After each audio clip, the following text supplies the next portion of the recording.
I'm Megan from Howe Library, and today in this video we're going to be talking about our telescope that you can borrow for 2 weeks at the library as part of our Expand Your World collection, which is non-traditional library items. My husband and I have had a lot of fun using the telescope lately, though to be honest, he's the one that's mostly been setting it up. I just get to look at whatever is going on in the sky. We've seen Saturn, we've looked at the full moon, we've seen some stars. It's been really fun. So I'm going to hand it off to him, my husband Mike, because he is going to be able to explain this much more better than I ever could. Hi, Mike. Hello. So the telescope looks a little intimidating, but it's really not that bad. It comes in this handy case, very sturdy for your protection and telescope protection. If you pop open these latches here, first thing you're going to see is a lot of bubble wrap. Make sure you put that back on the telescope when you're done. The telescope, when you pick it up, you'll want to grab it by the arm right here.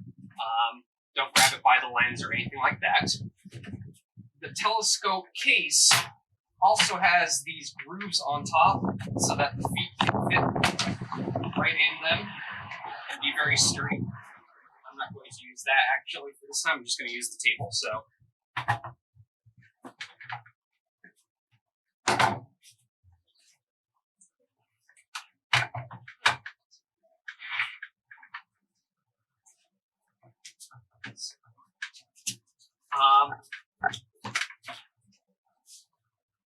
the telescope has a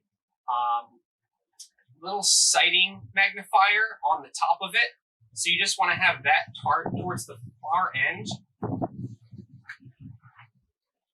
It has a lens cover to keep it free of dust and other debris, and then it also has a cap over the actual viewfinder.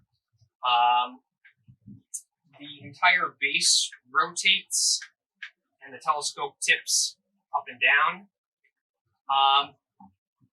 I'm using this in the daytime to have better light to show you this, but I should remind everyone, never point the telescope at the sun. There's warnings right on the telescope saying don't point it at the sun. It's best to wait about an hour after the sun goes down before you begin viewing. With the exception of the moon, you can view the moon during the day without any real problems. You can also view a full moon without any risk to your eyes. There is no UV light reflected from the moon, so you are safe to view it, even though it will be a little bright. The lens cap pops right off. That gets removed. The easiest way to go about adjusting the telescope is to look through the viewfinder and point it at the object that you want, and then switch to looking through the actual lens. The lens has 2 ways to adjust. This knob on the side is your focus. You can also twist this section to further increase the magnification of the object that you're looking at. As for finding interesting objects in the sky to look at, there is an app on both the Google Play and Apple Store called SkyView. It's a free app with ads, but it's probably one of the most robust apps that I've seen. Once you have it on your smartphone, you can hold up your smartphone and it will show an augmented display of the objects near you, compass directions, that kind of thing. So you can use that to locate interesting things to view.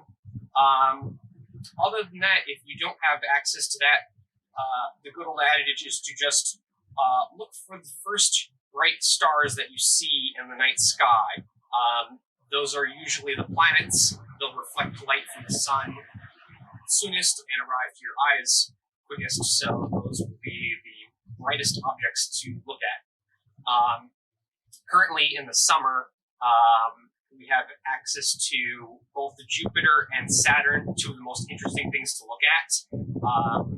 Jupiter, you can actually see 4 of the moons through this telescope, and Saturn, you can see the rings as well. One thing to note when trying to adjust it, tipping the telescope up and down and moving it left to right actually adjusts the view on the diagonal, so it can take a little bit of getting used to looking through the viewfinder and adjusting those two things before you get your object perfectly lined up. Of course, the Earth is always spinning, so you would need to slightly adjust things as time goes on if you're looking at the moon for an extended period of time or the planets. When you're done, place the cap back on the viewfinder, the cover on the actual telescope, tip the telescope upright,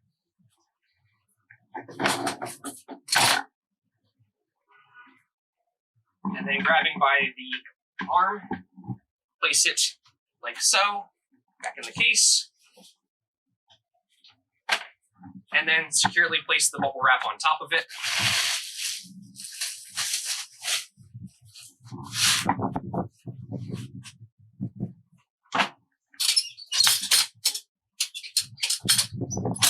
And then once you lock the latches, it's pretty safe.